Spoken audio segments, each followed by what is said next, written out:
संगम योग संजीवनी के योग सत्र में माता गंगा जमुना सरस्वती से पावन तीर्थराज प्रयाग की भूमि में आप सभी भाई बहनों का स्वागत एवं अभिनंदन है।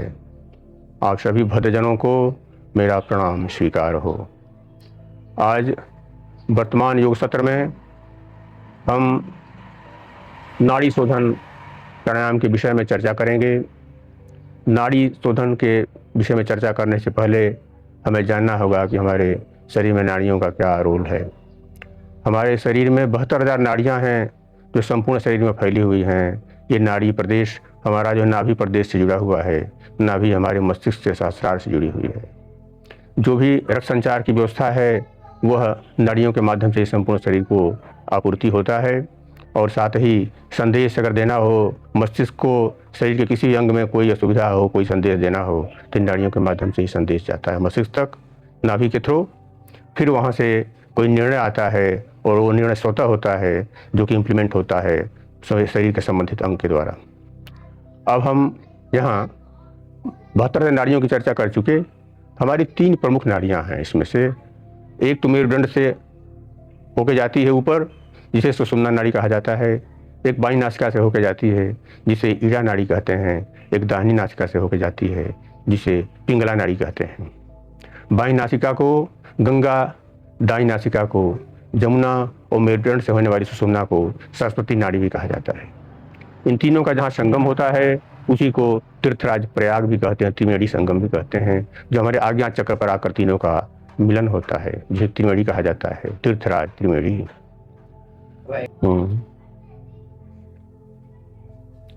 यह हमारी ईड़ा, पिंगला और सुषुम्ना नाड़ी का बहुत ही महत्वपूर्ण रोल है हमारे नाड़ियों की सफाई में। अब हम देखेंगे कि हमारी ये नाड़ियाँ सफाई कैसे होगी। इनकी सफाई से पहले इनके लाभ क्या हैं। नाड़ी शुद्धि से हमारा मस्तिष्क स्मरण शक्ति तीव्र हो जाती है, निर्णय की क्षमता हमारी बढ़ जाती है। जब नाड़ियाँ शुद्ध हो जाएंगी तो हमारी स्मरण शक्ति तो बढ़ेगी ही, साथ ही हमारे अंदर हैप्पी हार्मोन्स का निर्माण शुरू हो जाता है। कब्ज, एसिडिटी, गैस, अपच की समस्या समाप्त हो जाती है। दवाओं पर निर्भरता हमारी कम हो जाती है। हमारी गठिया, संधिपात, जोड़ों के दर्द इत्यादि बीमारियों से मुक्ति मिल जाती है। साथ ही हमें जीवन में एक आनंद का अनुभव होने लगता है। हमारे भीतर एक नवीन ऊर्जा का संचार हो जाता है। हमारे व्यक्तित्व का सम्मोहन बढ़ जाता है, हमारी स्फूर्ति बढ़ जाती है, हम योग में स्थित हो जाते हैं। इस प्रकार यह हमारी व्यवस्था, शरीर की रक्त संचार भी सही हमारा हो जाएगा, व्यवस्थित हो जाएगा। ब्लड प्रेशर लो है या हाई है वो भी नियंत्रित होने लगता है। मधुमेह की समस्या भी कुछ हद तक सॉल्व होने लगती है। हमारी प्राण और अपान वायु एक होने लगती हैं, जिससे हम बिल्कुल स्वस्थ और प्रसन्न महसूस करने लगते हैं। जीवन में प्रेम का संचार हो जाता है, शांति स्थापित हो जाती है। अब हम जिस प्राणायाम की चर्चा करने जा रहे हैं, नाड़ी शोधन प्राणायाम। इस प्राणायाम को करने के लिए सर्वप्रथम हम पद्मासन या सिद्धासन में बैठ जाते हैं। सुखासन में भी बैठ सकते हैं। मेरुदंड सीधा रहना चाहिए, मेरुदंड सीधा रहना चाहिए। हम बाईं नासिका से श्वास को भरेंगे, उसके बाद कुंभक करेंगे, दाहिनी नासिका से रेचक करेंगे, पुनः दाहिनी नासिका से पूरक करेंगे, कुंभक करेंगे, अंतः कुंभक, फिर रेचक करते हैं बाईं नासिका से। उसके बाद बाह्य कुंभक करते हैं हम। इस प्रक्रिया को हम बार बार दोहराते हैं। जब हमारी श्वास भीतर जाएगी तो हम ये भावना करते हैं कि विश्व की जो भी सकारात्मक शक्तियां हैं, ऊर्जा है, सकारात्मक ऊर्जा मेरे भीतर जा रही है। जब हम रेचक करते हैं, श्वास को छोड़ते हैं, तब ये भावना करेंगे कि हमारी संपूर्ण भीतर के विकार गैस के रूप में या जिस रूप में भी हों, तनाव के रूप में हो, उदासी के रूप में हो, ईर्ष्या द्वेष के रूप में हो, बाहर निकल रहे हैं।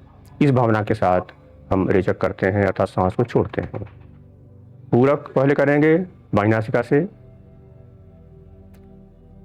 अंतः कुंभक, फिर दाहिनी नासिका से रेचक, दाहिनी नासिका फिर बाह्य कुंभक करेंगे, फिर दाहिनी नासिका से पूरक, अंतःकुंभक, रेचक, बाह्य नासिका से फिर अंतःकुंभक, बाह्य कुंभक। इस क्रिया को हम बार बार दोहराते हैं, जिससे ऑक्सीजन की प्रचुर मात्रा हमारे ब्लड के अंदर हो जाती है, ब्लड शुद्ध हो जाता है। इसी भावना के साथ करेंगे। हमारे ऋषियों ने भी कहा, ओम विश्वानि देव शवित दुरितानि पराशुव यद भद्रम तन आशुव। हे विश्व के देवता, हे विश्वात्मा, जो कुछ भी हमारे लिए अनावश्यक हो उसको बाहर निकाल दें, और जो कुछ भी मेरे लिए कल्याणकारी हो, समाज के लिए कल्याणकारी हो, राष्ट्र के लिए कल्याणकारी हो, मानवता के लिए कल्याणकारी हो, उसे हमारे भीतर स्थापित कर दें। इस भावना के साथ हम शुरू करते हैं। दाहिने हाथ को, अंगूठे को से दाहिनी नासिका को बंद करेंगे। हाथ के अंगूठे से दाहिनी नासिका को बंद करेंगे। बाईं नासिका से श्वास भरेंगे, पूरक करेंगे, धीरे धीरे, स्लोली।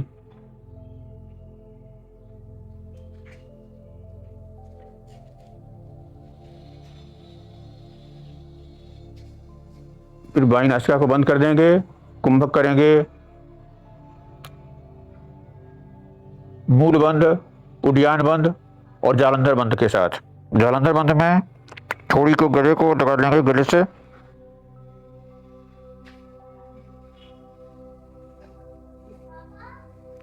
यथाशक्ति कुंभक करेंगे। फिर दाहिनी नासिका से श्वास को छोड़ेंगे, रेचक करेंगे।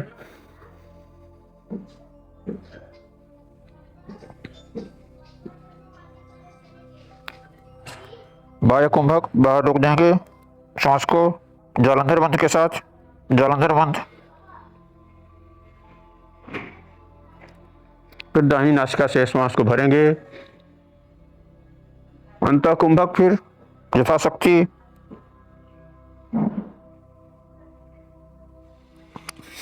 फिर बाईं नासिका से रेचक करेंगे।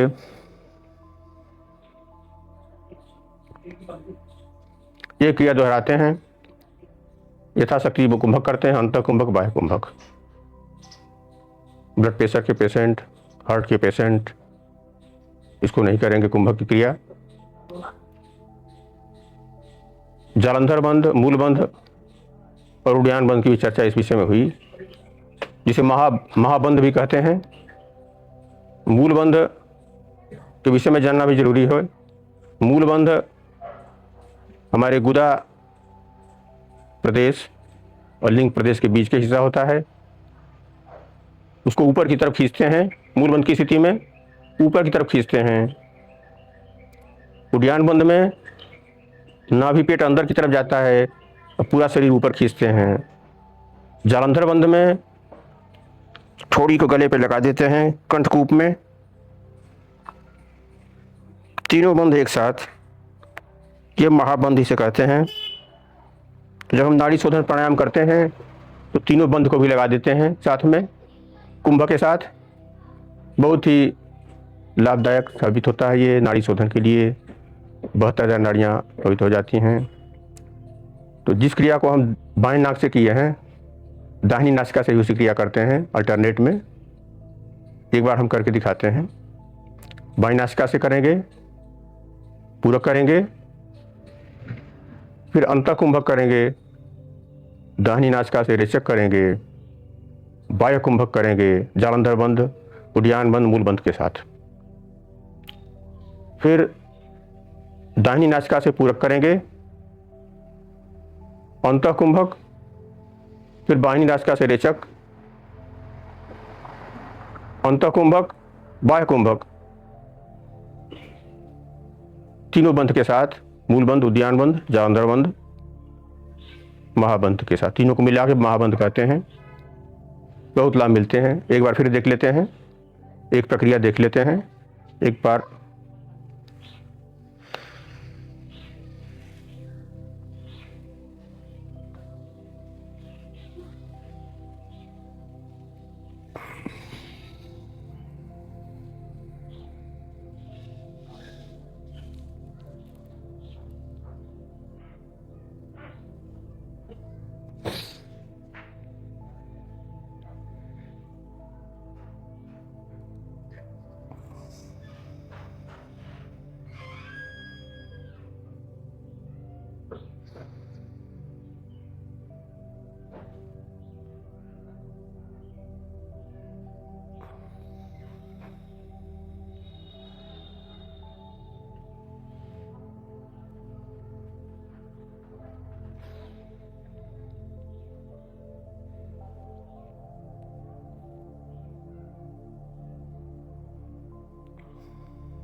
हमारी नाड़ियाँ शुद्ध हो जाती हैं, बहुत ही चमत्कारिक लाभ मिलते हैं, व्यक्तित्व में निखार आ जाता है, चेहरे का आभा मंडल बढ़ जाता है, स्मरण शक्ति तीव्र होगी, सारी बीमारियां खत्म हो जाएंगी, तनाव प्रबंधन में भी मदद मिलेगी, दवाओं का प्रयोग कम हो जाएगा, चेहरे पे तेज आभा कांति की वृद्धि होगी, व्यक्तित्व में सम्मोहन आएगा। इस प्रकार दैहिक, दैविक, भौतिक हर तरह के विकारों से नाड़ी शोधन प्राणायाम के द्वारा मुक्ति मिल जाती है। कुंडलिनी शक्ति जागृत होने में मदद मिलती है, जैसे कि नाड़ियाँ शुद्ध हो जाएंगी, ब्लड में हमारे जो है ऑक्सीजन की प्रचुरता हो जाएगी, प्राण और अपान एक हो जाएंगे। प्राण और अपान के एक होने से हमारी पाचन क्रिया भी सही हो जाती है, जैसा भगवान श्री कृष्ण ने गीता में भी कहा है। ओम वैश्वानरो भूत्वा प्राणिनां देहमाश्रितः प्राणापान समायुक्त पचामि अन्नम चतुर्विधम। इस प्रकार प्राण और अपान के एक हो जाने से हमारी कुंडलिनी शक्ति जागृत हो जाएगी। ऊर्जा जो मूलाधार में पड़ी हुई है निष्क्रिय, वो ऊपर की ऊर्ध्वरेता होगी, ऊपर उठ करके हमारे विभिन्न चक्रों से होते हुए उसको शुद्ध करते हुए मूलाधार से स्वाधिष्ठान, मणिपुर, अनहत, विशुद्ध, आज्ञा, सहस्रार तक पहुंच जाती है। और कुंडलिनी शक्ति हमारी जागृत हो जाने से हमारे अंदर के सारे विकार समाप्त हो जाते हैं। इस प्रकार नाड़ी शोधन प्राणायाम के बहुत ही लाभ हैं। प्रस्तुत योग सत्र में अगर यह वीडियो आपको पसंद आई हो, आपके जीवन के लिए उपयोगी हो, आध्यात्मिक विकास में सहायक हो, शारीरिक विकास में सहायक हो, मानसिक तनाव को कम करने में उपयोगी हो, तो आप इसे लाइक, सब्सक्राइब और शेयर अवश्य करें। साथ ही अपना बहुमूल्य सुझाव देना भी न भूलें। आपको सभी के मंगलमय जीवन की कामनाओं के साथ प्रणाम।